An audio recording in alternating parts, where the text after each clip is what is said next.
Hello बच्चों, तो आज हम लोग मिले हैं बेटा फुल टेस्ट नंबर 11 का सॉल्यूशन करने के लिए, जो कि आपके अभिजय टेस्ट सीरीज का सेकंड लास्ट टेस्ट है। इसके बाद सिर्फ एक ही टेस्ट बचेगा। ठीक है, तो आइए शुरू करते हैं। आई होप आपके नंबर आपके प्रिपरेशन के अकॉर्डिंग आ रहे होंगे। ठीक, तो शुरू करते हैं बेटे। Question number 46, how many grams of sucrose should be dissolved in 100 grams of water in order to produce a solution with a 105 difference between the boiling point and the freezing point temperature। मतलब इनको boiling point और freezing point में जो difference चाहिए वो 105 का चाहिए। तो देखिए हमारे पास जो फॉर्मूलाज हैं वो कुछ ऐसे हैं। TB dash minus TB, that is the boiling point of solution, minus boiling point of solvent is equals to K B और इनटू एम। ठीक है, फिर दूसरा जो फॉर्मूला है फ्रीजिंग पॉइंट का वो है T F minus T F dash. इसमें उल्टा होता है बेटे, सॉल्वेंट माइनस सोल्यूशन होता है, और ये होता है के एफ इंटू एम, है ना। अगर आप इन दोनों इक्वेशंस को ना ऐड कर देंगे तो देखिए TB dash minus T F dash, यही आपको दे रखा है क्वेश्चन में, है ना। TB dash minus T F dash जो है that is boiling point of solution and freezing point of solution का जो डिफरेंस है ये आपको 105 दे रखा है। और यहां पर बचेगा बेटे माइनस टीबी और प्लस टी एफ। ठीक है, और यहां पर m कॉमन आ जाएगा और बचेगा के बी प्लस के एफ, के बी प्लस के एफ। ओके, तो ये जो वैल्यू है ये आपकी 105 है। ठीक है, और टीबी जो होता है वो होता है बॉइलिंग पॉइंट ऑफ सॉल्वेंट, जो कि 100 डिग्री सेल्सियस होगा वाटर के लिए। टी एफ 0 होगा, और मोलैलिटी जो है वो आ जाएगी बेटे x by 342 number of moles of solute over the mass of solvent, जो कि 0.1 है।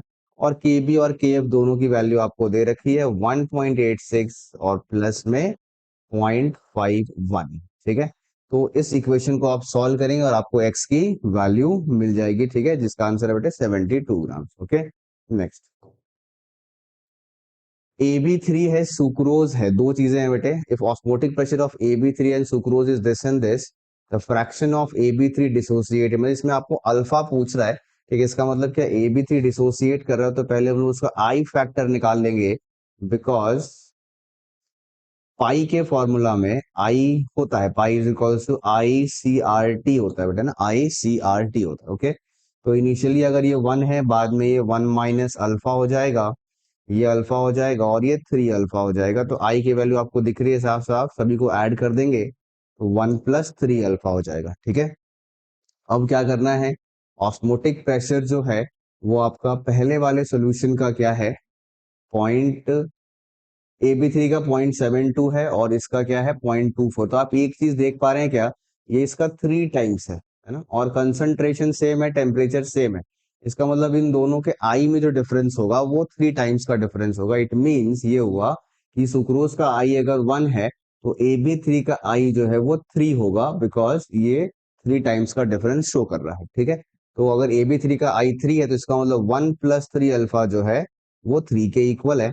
तो अल्फा की वैल्यू हो जाती है बेटे क्या, 2/3, दैट इज 66.66%, जिसको आप अप्रोक्स में 0.67 डिग्री ऑफ डिसोसिएशन बता सकते हैं। ठीक है, नेक्स्ट सोडियम नाइट्रेट है, हीट किया गया in presence of this and this, two step reaction, how many grams of NaNO3 are required to form 9 gram of H2O। देखिए 9 ग्राम ऑफ H2O बनाना है आपको, तो कितने मोल्स हो गए, यू कैन सी दैट वो हाफ मोल्स हो जाएगा। 9/18 जो है वो हाफ मोल होता है। अब हाफ मोल H2O बनाने के लिए आपको जो ऑक्सीजन लगेगा वो उसका 1/4 लगेगा। ठीक है, क्योंकि दो से एक, दो को एक, दो बनेगा तो एक चाहिए, है ना, तो आपको हाफ चाहिए बेसिकली। 1/4 मोल ऑफ ऑक्सीजन लग रहा है। ठीक है, फिर आप देखिए ऑक्सीजन का 1 मोल बनता है तो ये 2 मोल कंज्यूम होता है, इसका मतलब ये डबल कंज्यूम होगा एज कंपेयर टू ऑक्सीजन। ठीक है, तो हाफ मोल ऑफ NaNO3 लग रहा है, और उसका मास निकालने के लिए आप सभी के एटॉमिक मासेस को ऐड करके मोलर मास निकाल लीजिए, और यहां से आपको क्या मिल जाएगा, मास मिल जाएगा। ठीक है, चलिए नेक्स्ट क्वेश्चन देखिए, क्वेश्चन नंबर 4 है ना। 49 नंबर में कह रहा है, ये दो ई नॉट्स दे रखे हैं आपको, AU3+/AU+ का पूछा है बेटे। इसमें क्या करना होगा आपको, delta G is equal to minus NFE वाला जो रिलेशन है उसके हेल्प से हम लोग करेंगे। ठीक है, भाई देखते हैं कैसे करेंगे। AU+ एक इलेक्ट्रॉन गेन करके एयू में कन्वर्ट होता है, ठीक है, जिसका डेल्टा जी जो है उसको मैं 1 से डिनोट कर रहा हूँ, वो हो जाएगा 1 एफ, और ई की वैल्यू है 1.69, है ना, 1.69 इसका वोल्टेज है बेटे, ठीक है, reduction potential. And similarly AU3+ 3 electron gain करके एयू में कन्वर्ट होता है, जिसका डेल्टा जी जो है वो है -3 एफ, और ई नॉट की वैल्यू है 1.40, ठीक है। और आपसे पूछ रहा है AU3+ से AU+ में कन्वर्ट होने के लिए क्या रिडक्शन पोटेंशियल होगा, तो कुछ नहीं करना है, आपको वो रिएक्शन लिखनी होगी पहले, दैट इज AU3+ +2 इलेक्ट्रॉन्स से बनेगा AU+, ठीक है। तो ये रिएक्शन लेके आने के लिए आपको क्या करना पड़ेगा बेटे, पहले वाले रिएक्शन को उल्टा करके इसके साथ ऐड करना पड़ेगा। इसका मतलब इस रिएक्शन का जो डेल्टा जी होगा वो कैसे आएगा, वो आएगा delta G2 minus delta G1, because आपने फर्स्ट रिएक्शन को उल्टा किया है, ठीक है। इसका डेल्टा जी लिखा जाएगा बेटे -2 into F into E0 is equals to G2 है -3 इंटू एफ इंटू 1.4, और माइनस, है ना, इसका माइनस और ये वाला माइनस प्लस में हो जाएगा, है ना, और एफ इंटू 1.69, ठीक है। बस इसमें एफ कट जाएगा बेटे, इसको आप सॉल्व करेंगे आपको आंसर मिल जाएगा, ठीक है, 49।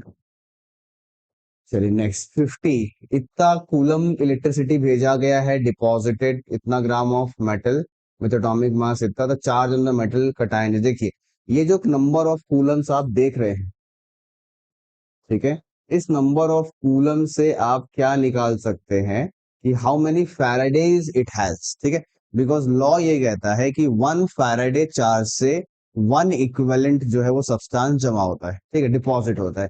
तो इतने कूलम्स में 10800 कूलम्स में जो नंबर ऑफ फैराडेज होगा वो होगा 96500, ओके। तो ये नंबर ऑफ क्या मिल गया आपको, फैराडेज, है ना, जिस जो जो आपने भेजा है नंबर ऑफ फैराडेज, ठीक है, और जो नंबर ऑफ फैराडेज है वही आपका नंबर ऑफ इक्विवेलेंट्स होता है। तो नंबर ऑफ इक्विवेलेंट्स कैसे निकालते हैं बेटे, गिवन मास मतलब number of moles into n factor कर लीजिए, ठीक है। तो जो नंबर ऑफ मोल्स है मेटल का वो हो जाएगा 2.977 डिवाइडेड बाई एटॉमिक मास है 106.4, और एन फैक्टर हो गया ये, ठीक है। इसको सॉल्व करेंगे बेटे, आपको एन की वैल्यू जो है, ठीक है, एज पर एज रिमेंबर आपको 3 मिल जाएगी, ठीक है। ये आपका आंसर हो जाएगा 50 का। नेक्स्ट 51, इनमें से कौन सा ट्रू है, for a zero order reaction average rate and instantaneous rate will be same, ये ट्रू है बेटे, बिकॉज जीरो ऑर्डर में जो आपका एवरेज रेट हो इंस्टेंटेनियस रेट हो वो के बराबर होता है, बिकॉज ए की पावर क्या हो जाती है 0, ठीक है। तो अगर ए की पावर 0 हो जाएगी, के जो है वो बचेगा, और K is a function of temperature, ठीक है। First order reaction should be an elementary, नहीं ये फॉल्स, जरूरी नहीं है एलिमेंट्री हो, मल्टी स्टेप भी हो सकता है। Order of an elementary reaction can be negative, बिल्कुल गलत बात है, ठीक है, एलिमेंट्री के लिए निगेटिव नहीं होती है बेटे, ठीक है, कैन बी नेगेटिव, अच्छा। और rate of reaction increases when a metal rod is emerge in HCl instead of powdered metal, नहीं ये तो गलत है साफ साफ, क्यों, बिकॉज पाउडर्ड मेटल का मतलब होता है हाइयर सरफेस एरिया, ठीक है, और सरफेस एरिया अगर ज्यादा होगी तो रेट ऑफ रिएक्शन बढ़ती है, ठीक है, रेट ऑफ रिएक्शन बढ़ती है। Order of an elementary reaction can be negative, elementary के लिए नेगेटिव तो नहीं आता है, क्योंकि एलिमेंट्री के लिए वही होता है जो उससे कोफिशिएंट के बराबर होता है मोस्टली, ठीक है, इसलिए इसको भी हम लोग फॉल्स बोलेंगे, ठीक है। तो ट्रू फॉल्स फॉल्स फॉल्स, ठीक है, तो आपका आंसर हो जाएगा ये वाला, ठीक है। तो 51 का 1 हो रहा है बेटा। चलिए next, decomposition of a drug in human was found to be first order, okay. The activation energy ये है, प्री एक्सपोनेंशियल ये है, हाफ होने में कितना टाइम लगेगा, बेसिकली आपसे हाफ लाइफ पूछ रहा है, ठीक है। तो हाफ लाइफ जो होता है वो होता है बेटे 0.693/k, तो अगर आप k निकाल देंगे तो आपको हाफ लाइफ मिल जाएगा। तो k कैसे निकलेगा, k इज इक्वल्स टू होगा a e की पावर माइनस EA/RT, अर्हेनियस इक्वेशन, जिसमें a की वैल्यू है 4096, ठीक है, और e की पावर जो है वो होगा EA माइनस EA/RT, तो माइनस ई ए की वैल्यू है 3100 R और Ln2, ठीक है, और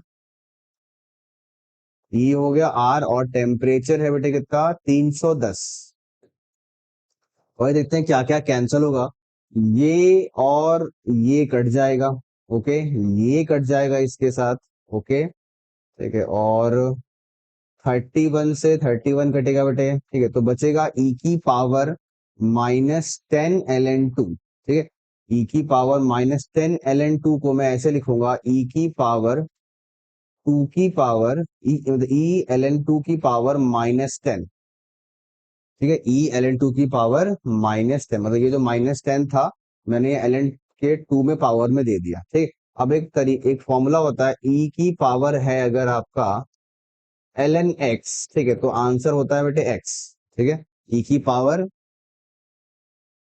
ln x है, ठीक है, तो आंसर क्या होता है x होता है, मतलब ये बचेगा फाइनली, ये बचेगा, ठीक है, मतलब ये बाहर आ जाएगा, तो इसका मतलब ये हो जाएगा k is equals to 4096 divided by 2 की पावर 10, 2 की पावर 10, ठीक है।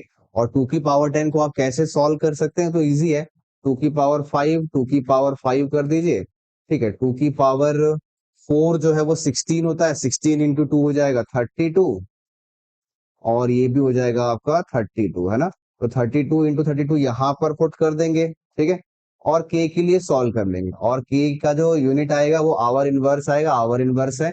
उसके बाद एक स्टेप और करना है बेटे, आपको हाफ लाइफ निकालना है, 0.693/k कर देंगे, जिससे कि आपको आंसर मिलेगा आवर में। अगर ऑप्शन मैच किया तो ठीक, और नहीं तो फिर आपको उसको मिनट्स में या फिर सेकेंड्स में कन्वर्ट करना पड़ेगा, ठीक है। तो थोड़ा सा ये मैथमेटिकल है, पर आता ही है, केमिकल काइनेटिक्स मैथमेटिकली आता है। चलिए, ratio of radii of the electrons in two different orbits is this. अच्छा, ये रेडियाई का रेशियो, इसका मतलब ऑर्बिट नंबर होगा बेटे 2 and 3, बिकॉज वैरी करता है n²/z के हिसाब से, तो 2 and 3 4 स्क्वायर, और मतलब 2 का स्क्वायर और 3 का स्क्वायर हो जाएगा। तो ratio of the energy for these two electrons, energies का जो फॉर्मूला होता है वो Z²/n² होता है, तो Z से में कट जाएगा, n² बचेगा, मतलब 1/4 और 1/9, ठीक है, ये आपका रेशियो होगा एनर्जी का, ओके। तो इसको आप 36 से मल्टीप्लाई कर दीजिए, तो 9/4, ये आपका आंसर आ जाएगा 9/4, ठीक है। 54, there is a considerable increase in covalent radius from oxygen to sulphur, बिल्कुल करेक्ट है। However from selenium to polonium only small increase in covalent radius is observe, ठीक है, स्टेटमेंट बिल्कुल ट्रू है बेटे, क्योंकि जैसे जैसे आप ऊपर से नीचे आते हैं तो एक जो फैक्टर होता है पुअर शील्डिंग इफेक्ट वाला, वो काम करता है, ठीक है, और साइज में कुछ खास इंक्रीज नहीं आता, ठीक है। इन 16th group covalent and ionic radii in a particular oxidation state of an element increases down the group, ठीक है, ये भी ट्रू है, बट ये इस चीज का एक्सप्लेनेशन नहीं है, क्योंकि मैं इसका एक्सप्लेनेशन मैंने दिया आपको कि नीचे जाने पे डी इलेक्ट्रॉन्स और ये सब बढ़ता है, तो इससे साइज आपका छोटा होता है, ठीक है। तो आपका आंसर हो जाएगा बेटे ऑप्शन नंबर 2 होगा, वो 3 लिखा है पर वो 2 होगा, ठीक है। चलिए नेक्स्ट क्वेश्चन पे आते हैं बेटे, question number 55। Choose the correct statement for group number 16 halides. ये सारे हेलाइड्स बनते हैं, बिल्कुल ट्रू है बेटे, है ना, सारे टाइप के हेलाइड्स बनते हैं। स्टेबिलिटी ऑफ हेलाइड्स भी ऐसी होती है, ठीक है, because of the stronger polar bond. और all hexafluorides are gaseous, ये भी करेक्ट है, इसका मतलब all of these are correct. चलिए बेटे नेक्स्ट क्वेश्चन पे आते हैं, question number 56। Reagent use for converting acetylene tetrabromide, है ना, टेट्राब्रोमाइड है और उसको Br रिमूव करना है, तो जिंक लगेगा बेटे, है ना, ये Br है ना, ZnBr2 बना करके ये गायब होंगे, ठीक है, तो जिंक डस्ट। ऑप्टिकल आइसोमर के लिए आपको कायरल कार्बन देखना है बेटे, ये वाला कार्बन जो है वो कायरल है, HOH CH3COH, 4 अलग अलग ग्रुप है, तो ये ऑप्टिकल आइसोमरिज्म शो करेगा। First law of thermodynamics is based on the conservation of energy, बिल्कुल सही स्टेटमेंट है, पहला ही है, बाकी पढ़ने की जरूरत भी नहीं है भाई, बिकॉज पहला ही स्टेटमेंट करेक्ट है। Heat supply during the process, delta U की वैल्यू क्या होगी, तो आपको निकालना होगा बेटे वर्क की वैल्यू पहले, और delta U is equal to delta Q plus delta W करेंगे। और वर्क के लिए क्या करेंगे, you will have to find the area enclosed by the graph, ठीक है। तो और एरिया निकालने के लिए ट्रेपीजियम है तो half of sum of parallel sides, sum of parallel sides जो है वो हो जाएगा 2 + 1, ये हो जाएगा बेटे क्या 3, and distance between them is 1। ठीक है। इस बार को आपको पास्कल में करना होगा ताकि एसआई यूनिट्स में आए आंसर, जूल में आए, और ये आपको ऑलरेडी एसआई यूनिट में है मीटर क्यूब। ठीक है। तो 10⁵ से मल्टीप्लाई करेंगे, ओके, और 1000 से डिवाइड करेंगे क्योंकि आपको आंसर किलो जूल में चाहिए। ठीक है। तो ये 3 0 कट जाएगा, यहाँ पर 2 बचेगा, तो ये हो जाएगा 100, 300/2 हो जाएगा 150, है ना। ये आ रहा 150, और ये माइनस में आएगा because the gas is being expanded from 1 metre cube to 2 metre cube, और एक्सपेंशन से वर्क आता है आपका नेगेटिव। ठीक है। तो अगर -150 वर्क है और +100 जो आपका हीट एब्जॉर्ब है, तो नेट जो चेंज है वो हो गया बेटे -50 किलो जूल्स का। ओके। नेक्स्ट, बॉन्ड एनर्जीज आपको दे रखी है। Heat of hydrogenation of ethylene, देखिए हाइड्रोजनेशन की जो प्रक्रिया होती है वो ऐसी होती है C2H4 + H2, क्योंकि इसमें एक ही डबल बॉन्ड है तो इसीलिए हम लोग 1 मोल H2 भेजेंगे जो कि कन्वर्ट हो जाएगा C2H6 में। ठीक है। और हाइड्रोजनेशन करने के लिए आपको क्या करना होगा, summation of bond dissociation energy of all the reactants minus product. ठीक है। तो रिएक्टेंट्स में देखिए क्या क्या है, C double bond C, CH 4 बार है। ठीक है। वो सब ऐड करेंगे। C डबल बॉन्ड C के लिए बेटे 600, ओके, और CH इसमें 4 है, सिंगल बॉन्ड है ना, सिंगल बॉन्ड CH है 410, तो 4 × 410, ओके। फिर से आएगा रिएक्टेंट H2 के लिए जो बॉन्ड डिसोसिएशन है वो है आपका 400। ठीक है। और माइनस प्रोडक्ट में C2H6 है जिसमें 1 cc है और 3 CH 6 CH है। ठीक है। तो 1 cc के लिए है 350, 350, और 6 CH है तो -6 × 410। ठीक है। बस इसको सॉल्व कर देंगे और आपको आंसर मिल जाएगा हीट ऑफ हाइड्रोजनेशन। इन सभी कंपाउंड्स में लीस्ट ऑक्सीडाइजिंग एबिलिटी जो है वो किसकी है, तो वो इसकी है बेटा, है ना। ये दोनों तो काफी स्ट्रॉन्ग ऑक्सीडाइजिंग एजेंट होते हैं, तो इसका ऑक्सीडेशन नंबर पूछा है तो वो होगा 5x - 4 = +1। तो फैक्चुअल है, याद करने वाली चीज है। मोस्ट कॉमन लैंथेनाइट जो है बेटा सीरियम में, अगेन फैक्चुअल है। ठीक है। सबसे ज्यादा अबंडेंस इसी का है। Next, pH of this molar aqueous solution of NaOCN, देखिए NaOCN जो है it is a salt of strong base and weak acid. ठीक है। सॉल्ट ऑफ स्ट्रॉन्ग बेस और वीक एसिड का जो pH होता है वो half of pKw plus pKa, pKa की वैल्यू है ये, है ना। अच्छा नहीं, pK ये नहीं है, pK है ये आपका K दे रखा है, तो pK निकालेंगे 3.33 है ना, उसको हम लोग कैसे लिखेंगे बेटे, 10/3 लिख देते हैं। ठीक है। ताकि ये मल्टीप्लाई हो जाए 10 इससे, 10⁻³ हो गया, और डिवाइडेड बाई 3। ठीक है। और इसका माइनस लॉग लेंगे तभी आपको pKa मिलेगा, ये होगा pKa के इक्वल। ठीक है। तो इसको सॉल्व कर लेते हैं। ठीक है। ये हो जाएगा आपका माइनस, बाहर रखते हैं तो ये हो जाएगा -log 10⁻³ ठीक है, एंड फिर से -log 3। ठीक है। तो हो जाएगा बेटे 3 - log 3, ये माइनस आगे आ गया, 3 - log 3। अच्छा नहीं, एक चीज और आएगी बेटे, यहाँ पे log a/b है ना, यहाँ पे ब्रैकेट में है ना, ये ब्रैकेट में है, तो इसका मतलब यहाँ पर फाइनली प्लस आ जाएगा। ठीक है। ये माइनस माइनस प्लस हो गया। ठीक है। यहाँ पर आ जाएगा प्लस। ठीक है। 3 + log 3 हो जाएगा ये, log a/b लगा रहे हैं हम लोग। ठीक है। log of a/b। ठीक। तो 3 + log 3 यहाँ पर लिखेंगे, और अल्टीमेटली फिर क्या आ रहा है, pKw plus pKa plus log c होता है, तो c की वैल्यू है 0.003। ठीक है। तो 0.003 का मतलब हो गया 3 × 10⁻³ ठीक है। इसका लॉग लेना है तो ये हो जाएगा आपका, ये हो जाएगा बेटे -3 + log 3।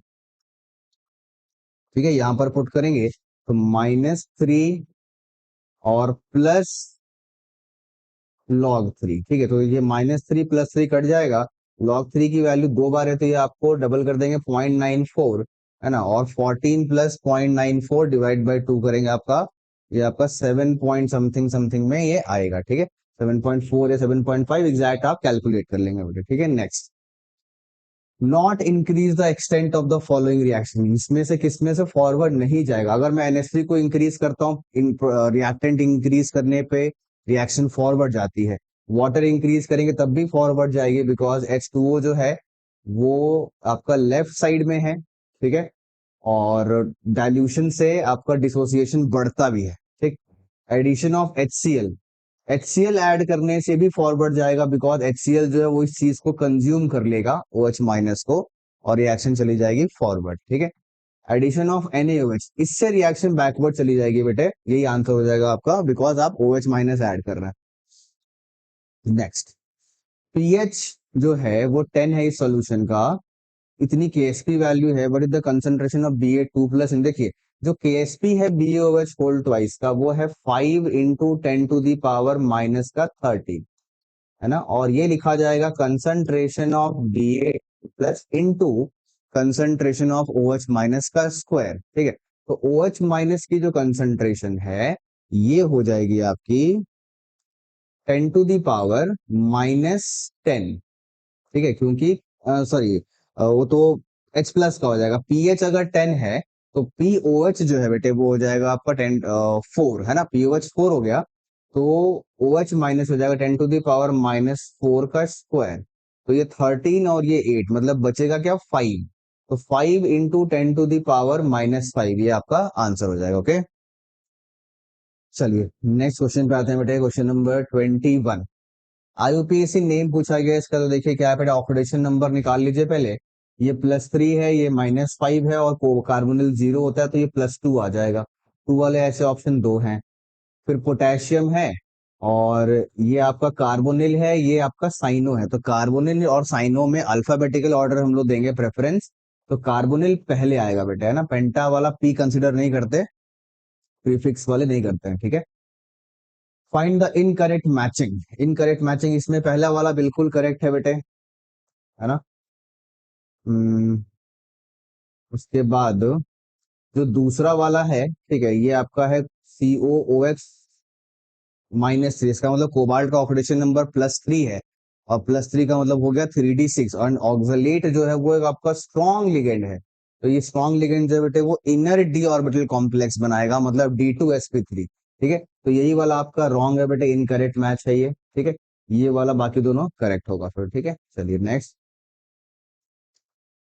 Coordination compound properties, NiEN whole thrice 2+, ये तो ऑप्टिकल शो करेगा, ये MAA होल थ्राइस का एग्जाम्पल है, ठीक है। ये आपका स्पेशल केस होता है, हमने पढ़ा है ये क्या, इसमें एक अनपेयर्ड इलेक्ट्रॉन बच जाता है, ठीक है। तो ओनली वन अनपेयर्ड इलेक्ट्रॉन, ठीक है। जिंक वाले में जिंक का Zn2+ है तो कोई अनपेयर्ड नहीं होगा, ठीक है। और ये करेगा आपका ज्योमेट्रिकल आइसोमर्स, दैट इज ये Ma3B3 है, ठीक है। तो A3B3 करता है बेटे फैक और मर, ठीक है। तो A के लिए हो जाता है 4, B के लिए हो जाता है, सॉरी, A के लिए 3, B के लिए 4, ठीक है। तो ऐसा ऑप्शन है बेटे, ऑप्शन नंबर 3।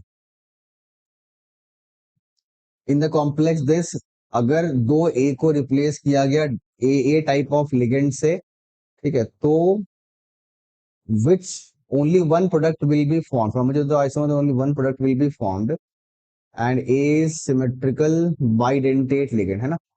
ठीक है, कोई दिक्कत नहीं है। अगर आपका मान के चलिए इस फॉर्म में है ना, MAA अगर इस फॉर्म में है, ठीक है, तो भी इसको रिप्लेस करके एक प्रोडक्ट बनेगा, है ना। और अगर मान के चलिए ऐसे वाले फॉर्म में है, ऐसे रिप्लेस होता है, ठीक है, ऐसे रिप्लेस होगा तब भी एक ही बनेगा, ठीक है। बिकॉज ये ऐसा कुछ नेसेसरी तो है नहीं कि प्लेनर में ही रहना है, ठीक है। तो कैसे भी रिप्लेस कर सकते हैं, तो दोनों ही आइसोमर में आपका एक प्रोडक्ट बन जाएगा मतलब, ठीक है। Next, 2 mole of equimolar mixture है, दिस एंड दिस रिक्वायर्ड इतना, ठीक है। देखिए इसमें सीखने वाली बात यह है कि K2Cr2O7 जो है स्ट्रॉन्ग ऑक्सीडाइजिंग एजेंट है, और इसमें कार्बन और कार्बन इसको ये ऑक्सीडाइज करके +4 में लेके जाएगा, ठीक है। तो इसके जो नंबर ऑफ इक्विवेलेंट्स हैं वो इन दोनों के नंबर ऑफ इक्विवेलेंट्स के सम के बराबर होंगे। तो इसका नंबर ऑफ इक्विवेलेंट कैसे आएगा बेटे, तो इसकी जो मोलैरिटी है वो m मान लेते हैं, इसका n फैक्टर होता है 6 K2Cr2O7 का एसिडिक मीडियम, ठीक है। तो नॉर्मेलिटी इनटू वॉल्यूम किया हमने, ठीक है, और वॉल्यूम ml में है उसको लीटर में कर लेते हैं ताकि नंबर ऑफ इक्विवेलेंट्स आए। और 2 मोल इक्विमोल मतलब 1 मोल ये 1 मोल ये है, ठीक है। तो मोल इंटू एन फैक्टर करेंगे, यहाँ पर कार्बन का ऑक्सीडेशन स्टेट +3 है, वो +3 से +4 में जाएगा, चेंज 1 का है, पर कार्बन 2 है इसलिए एन फैक्टर 2 होगा। तो number of moles into n factor, और same goes with the second compound, number of moles into n factor, ठीक है। तो यहां से आप मोलैरिटी के लिए सॉल्व करेंगे, ओके। उसके बाद क्या करना है, same amount of mixture required VmL of NaOH for neutralisation. अब NaOH जो है ना वो आपका बेस है, और बेस जो है वो किस पे एक्ट करेगा, सिर्फ और सिर्फ एसिड पे एक्ट करेगा, H2C2O4 के ऊपर, ठीक है। उसका Na2C2O4 के ऊपर कोई एक्शन नहीं होगा। तो आपको NaOH और H2C2O4 के इक्विवेलेंट्स को इक्वल करना है, ठीक है। तो NaOH का जो इक्विवेलेंट है वो कैसे होगा बेटे, तो मोलैरिटी सेम है, देखिए दे रखा है सेम, तो वहां से जो आप निकालेंगे यहाँ पर पुट करेंगे, एन फैक्टर 1 है और V पूछा गया है, ये आ गया number of equivalents of what, NaOH, ठीक है। ml में है तो इसको आप लीटर में कर लीजिए, है ना, ताकि ये नंबर ऑफ इक्विवेलेंट्स दे।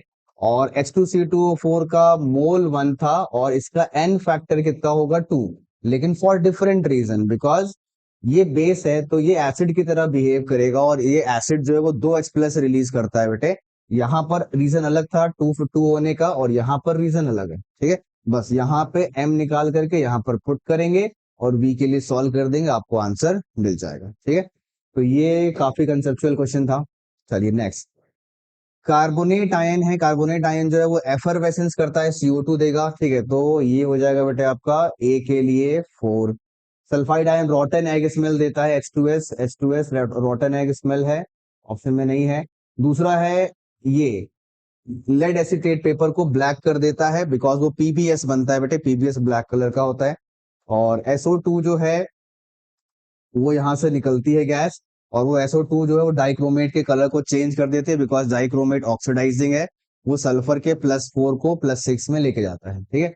और ये आपका ब्राउन फ्यूम्स देता है आपका NO2 है ना, और N2O4, ठीक है। तो हो जाएगा बेटे A के लिए 4, B के लिए 1, A के लिए 4, B के लिए 1, C के लिए 2 एंड D के लिए 3, ठीक है। ये हो गया ऑप्शन नंबर 4।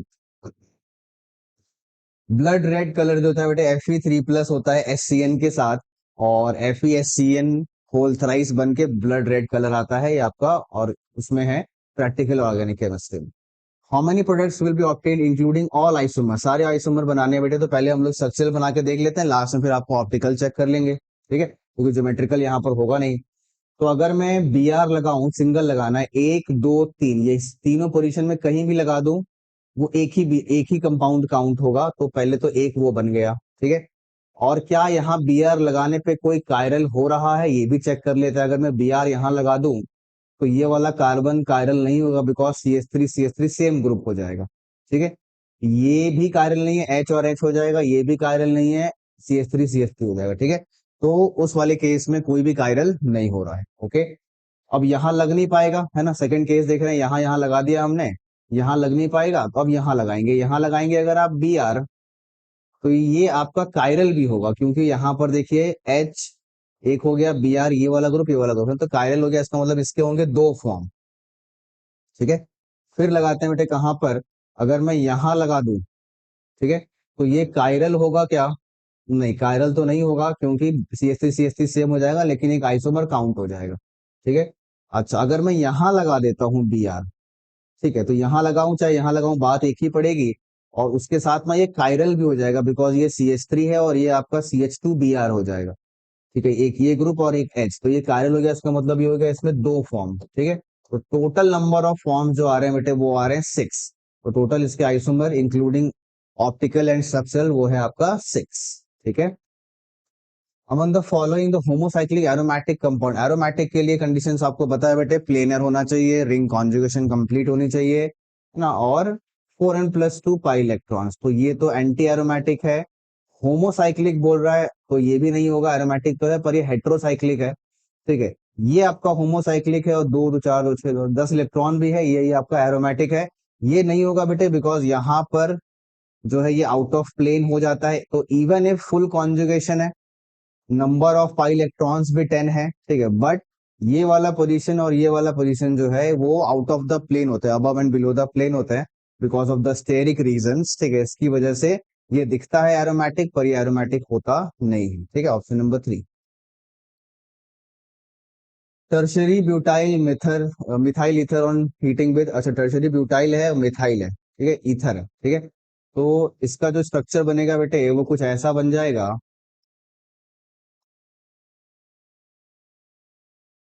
और मिथाइल है, ठीक है। तो आप तोड़ेंगे यहाँ से O पे माइनस और यहाँ पर प्लस आ जाएगा because of the more stable carbocation. तो इस पे आप लगा दीजिए क्या बेटे, HI के साथ है ना, तो यहाँ पर लग जाएगा I और यहाँ पर लग जाएगा OH। ठीक है, तो मिथाइल अल्कोहल बन रहा है और टर्शरी ब्यूटाइल आयोडाइड बन रहा है। ओके, चलिए बेटे नेक्स्ट क्वेश्चन पे आते हैं। Question number 31, correct order of basic strength. देखिए बेसिक स्ट्रेंथ में ये तो बहुत फेमस एग्जांपल है बेटे, गुआनिडीन बोलते हैं इसे, सबसे ज्यादा बेसिक होता है ये। ठीक है, तो फोर्थ ऑप्शन और उसके बाद आ जाएगा थर्ड ऑप्शन, इसमें भी सेम स्ट्रक्चर टाइप का है। ठीक है, उसके बाद 2 और 1 में डिसाइड करेंगे आप हाइब्रिडाइजेशन से। इसकी हाइब्रिडाइजेशन है बेटे sp2 है ना, 1 2 3 sp2, और ये आपका sp3 है। तो ये परसेंटेज एस कैरेक्टर इसमें ज्यादा है तो ये ज्यादा एसिडिक होगा, लेस बेसिक होगा। ओके, तो 4 3 1 और 2 ये आपका आंसर हो जाएगा। Okay, number of products including stereo isomer. देखिए स्टीरियो आइसोमर मतलब इसमें आपको, क्योंकि ये एलिमिनेशन है तो ज्योमेट्रिकल आइसोमर चेक करना होगा बेटे, है ना। तो Br में यहाँ पर H हटाएंगे तो यहाँ डबल बॉन्ड जब अगर आएगा तो क्या ये Gi शो करेगा, नहीं है ना, बिकॉज ये ग्रुप पूरा सेम हो जाएगा, सिमेट्रिक है। ठीक है, तो एक आपका वो काउंट हो जाएगा, है ना, मतलब इसमें Gi नहीं है पर वो एक काउंट होगा।